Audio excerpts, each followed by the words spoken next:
amazing things happened. One, we actually got a play date in before we started learning our hardcore learning session.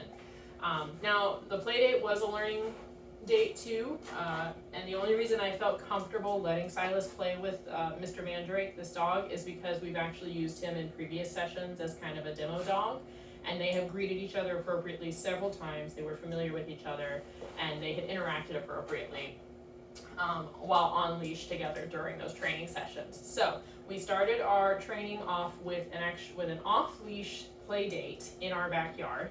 I waited for a couple of things to happen before I let Silas off leash. One, we walked in on leash. Mandrake was already present on leash in the yard, and I walked Silas out on his harness with his leash clipped to the front in the yard.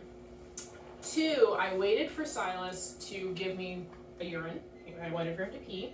I waited for him to give me a shake off, and I waited for him to offer me a hand target before I removed his leash and let him go greet Mandrake. The reason why I waited for those three things is because a dog is going to be comfortable after they've urinated. If they're trying to hold their bladder or they're so over aroused by the presence of another dog that they can't pee, their behavior is probably going to include a lot of frustration, and it's not going to be necessarily a positive experience. The shake off is obviously an indication of comfort and de-escalation. So a shake off on leash indicates, hey, I'm now comfortable that this other dog is around. I'm not going to be too concerned. And you gotta chew the kibble, sir. And the hand target is a level of comfort that indicates he's willing to perform for me even with another dog in the space. So I waited for that offered performance before I let him go interact with the other dog. He did really well playing with Mandrake. He got one correction because he wanted to roll Mandrake on his back, and then he wanted to keep Mandrake on his back on the ground. Mandrake grumbled and kind of gator snapped a little bit, and Silas read that beautifully. He backed off immediately, gave Mandrake some space, and then they had one more really good interaction with no naughtiness, no corrections needed, before Silas successfully recalled to me, which was the big win for the day. Silas managed to not only check in with me by himself without me cueing him, but then I used his here recall cue. He responded to that and approached me, stayed long enough for me to leash him, and then I used our let's go cue, and he walked beautifully with me back to his room. So I let him have a little bit of a water break before pulling him again, and we worked on our auto sits and auto downs when healing together. Let me show you what we've been working on here. I'm not going to get you dressed. So the thing to note is that I did work him only on his martingale when it came time for this auto down. So he has learned all of this while only on his martingale. He did not have his harness on for this portion of the session, okay? So I used our let's go cue. Let's go. Yep. And I would give him his verbal marker when he stuck with me. And this is what I noticed initially when he's in a novel environment. Yep. Yep, there it is, down. There we go. You have to give him a second to sniff around and kind of relax your standards. Let's go. Yep. Yep, down. Yep. Good boy. So I'm using my verbal marker for behavior that I like, but I'm only paying for the down. Yep.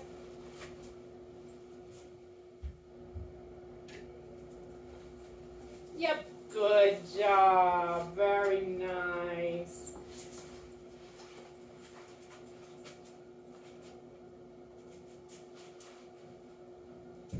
Yep. Yep. Good boy. I also stopped using my verbal cues real fast, okay? I can use let's go to indicate that we're moving, but after that, everything else is based on the environment. So my stopping, yep, and then I wait in silence. The most I have done for him is do a little finger point down with my left hand, okay? And that has proven enough to give him the idea that he needs to move into a down next to me, okay? A couple of notes about this exercise. He has a hard time staying facing forward right now. So I want you to make sure that you limit any delivery of food reinforcement unless he lays down facing the same direction that you are, okay? If he tries to lay down in front of you, that's not the right position, because what's gonna happen if you need to continue moving forward? You're gonna trip over him, he's gonna get startled, the leash is gonna get tangled, that's just not a smooth transition. With him facing forward parallel to you on your left side, it's very easy for you to either move forward if you need to, or pivot around him and then issue your let's go cue, or say let's go, and then turn right and he moves with you. Yep, good man. Your boy is really good at picking up patterns. Thank you, bud. Yeah, you're free. Good stuff. So I would encourage you to find small areas in public spaces to practice this and set up boundaries for yourself. In this room, it's the 2 doors. But if you're walking in a grocery store, try to pick a corner, maybe the deli corner or a produce corner, and work in that corner, getting him used to pivoting with you, stopping at random intervals, and moving into that auto sit and auto down. Silas off. Yep, good boy.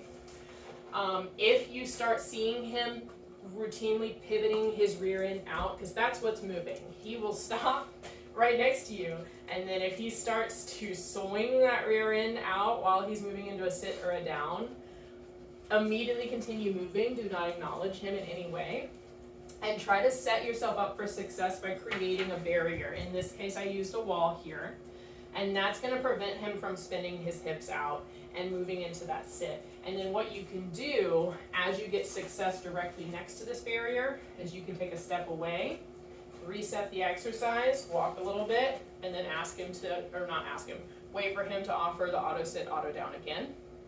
If he succeeds, take another step away, repeat, and see how far away you can get while he maintains that nice parallel down for you, okay?